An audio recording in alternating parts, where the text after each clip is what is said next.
വചനം ഉള്ളിൽ പകരേണമേ. സുഭാഷിതങ്ങൾ 31 അധ്യായം. ലെമുവേലിന്റെ സൂക്തങ്ങൾ. മാസാരാജാവായ ലെമുവേലിന്റെ വാക്കുകൾ. ഇവ അവനെ അമ്മ പഠിപ്പിച്ചതാണ്. ആറ്റുനോട്ടിരുന്ന് എന്റെ വയറ്റിൽ പിറന്ന മകനെ, എന്താണ് ഞാൻ നിന്നോട് പറയേണ്ടത്? നിന്റെ പൗരുഷവും കഴിവുകളും രാജാക്കന്മാരെ പാട്ടിലാക്കി നശിപ്പിക്കുന്ന സ്ത്രീകൾക്ക് വേണ്ടി ദൂർത്തടിക്കരുത്. അല്ലയോ ലെമുവേൽ, വീഞ്ഞ് രാജാക്കന്മാർക്ക് ചേർന്നതല്ല. ലഹരിയ പാനീയങ്ങളിൽ ആസക്തി ഭരണാധിപന്മാർക്ക് ഉചിതമല്ല. മദ്യപിക്കുമ്പോൾ അവർ കൽപ്പനകൾ മറക്കുകയും കഷ്ടപ്പെടുന്നവരുടെ അവകാശങ്ങൾ അവഗണിക്കുകയും ചെയ്യും.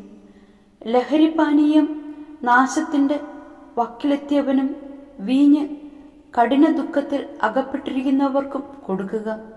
അവർ കുടിച്ച് ദാരിദ്ര്യവും ദുരിതവും വിസ്മരിക്കട്ടെ. മൂകരും അനാഥരുമായവരുടെ അവകാശങ്ങൾക്ക് വേണ്ടി ശബ്ദമുയർത്തുക. നീതിപൂർവം വിധിക്കാനും ദരിദ്രരുടെയും അഗതികളുടെയും അവകാശങ്ങൾ പരിരക്ഷിക്കാനും വേണ്ടി വാക്കുകൾ ഉപയോഗിക്കുക. ഉത്തമമായ ഭാര്യ. ഉത്തമയായ ഭാര്യയെ കണ്ടുപിടിക്കാൻ ആർക്ക് കഴിയും? അവൾ രത്നങ്ങളെക്കാൾ അമൂല്യത്രേ. ഭർത്താവിന്റെ ഹൃദയം അവളിൽ വിശ്വാസം അർപ്പിക്കുന്നു. അവന്റെ നേട്ടങ്ങൾ വർദ്ധിക്കുകയും ചെയ്യുന്നു. അവൾ ആജീവനാന്തം ഭർത്താവിന് നന്മയല്ലാതെ ഉപദ്രവം ചെയ്യുന്നില്ല. അവൾ രോമവും ചണവും ശേഖരിച്ച് ചുറുചുറുക്കോടെ നെയ്തെടുക്കുന്നു. അവൾ വ്യാപാരിയുടെ കപ്പലുകളെപ്പോലെ അകലെ നിന്ന് ആഹാരസാധനങ്ങൾ കൊണ്ടുവരുന്നു. പുലർച്ചയ്ക്ക് മുൻപേ അവൾ ഉണർന്ന് കുടുംബാംഗങ്ങൾക്ക് ഭക്ഷണമൊരുക്കുകയും പരിചാരന്മാർക്ക് ജോലികൾ നിർദ്ദേശിച്ചു കൊടുക്കുകയും ചെയ്യുന്നു. അവൾ നല്ല നിലം നോക്കി വാങ്ങുന്നു. സ്വന്തം സമ്പത്തുകൊണ്ട് അവൾ മുന്തിരിത്തോട്ടം നട്ടുപിടിപ്പിക്കുന്നു. അവൾ അരമുറക്കി കൈചുറുക്കോടെ ജോലി ചെയ്യുന്നു. തന്റെ വ്യാപാരം ലാഭകരമാണോ എന്ന് അവൾ പരിശോധിച്ചറിയുന്നു. രാത്രിയിൽ അവളുടെ വിളക്ക് അണയുന്നില്ല. അവൾ ദണ്ടും തക്ലിയും ഉപയോഗിച്ച് നൂൽ നിൽക്കുന്നു. അവൾ ദരിദ്രർക്ക് ദാനം ചെയ്യുകയും പാവങ്ങളെ സഹായിക്കുകയും ചെയ്യുന്നു. മഞ്ഞുകാലത്ത് കുടുംബാംഗങ്ങൾക്ക് തണുപ്പേൽക്കുമെന്ന് അവൾ ഭയപ്പെടുന്നില്ല.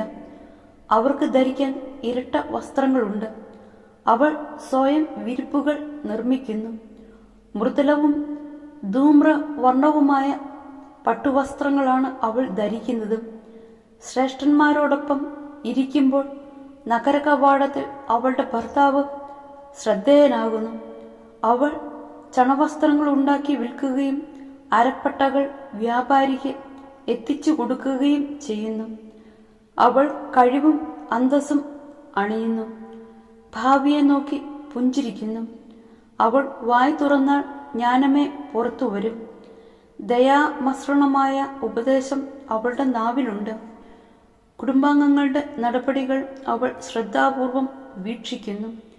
അലസതയുടെ അപ്പം അവൾ ഭക്ഷിക്കുന്നില്ല. അവളുടെ സന്താനങ്ങൾ അവളെ ഭാഗ്യവതി എന്ന് വിളിക്കുന്നു. അവളുടെ ഭർത്താവും അപ്രകാരം ചെയ്യുന്നു. അവൻ അവളെ ഇങ്ങനെ പ്രശംസിക്കുന്നു: പല സ്ത്രീകളും തങ്ങളുടെ കഴിവുകൾ പ്രകടിപ്പിച്ചിട്ടുണ്ട്, എന്നാൽ നീ അവരെയെല്ലാം അതിശയിക്കുന്നു. സൗകുമാര്യം വഞ്ചന നിറഞ്ഞതും സൗന്ദര്യം വ്യർത്ഥവുമാണ്. എന്നാൽ ദൈവഭക്തിയുള്ള സ്ത്രീ പ്രശംസ അർഹിക്കുന്നു.